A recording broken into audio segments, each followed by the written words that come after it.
اوسم خلق اعتراض کوي کنه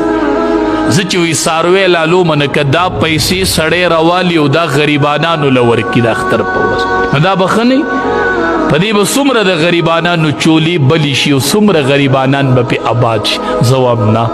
ته د الله بنده او دا د رب دی رب وی زما درته حکم د ساروي د ذبح دی بس صدقه مو ورکوه په دغه ورځ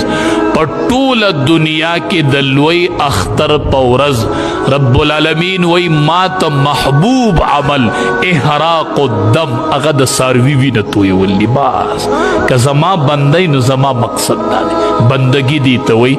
چې د الله څه حکم دی ما منلی دی بغیر د چو چران دې کې به دا قیسې بیا نه زوتی ښه چې غریب لی ورکم او په دې کې فلسفه څه ده سارو نسل به کم شي نه رب العالمین وی ما ته په دغې ورځ د وینې تویولو نه بل عمل غوره نشته صدقه د اختر نه مخکې ورکه که نه ښه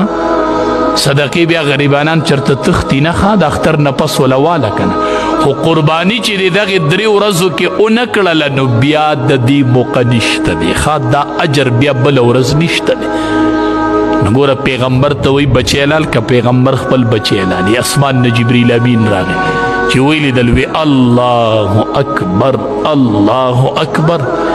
الله ډیر لوی دی الله ډیر لوی دی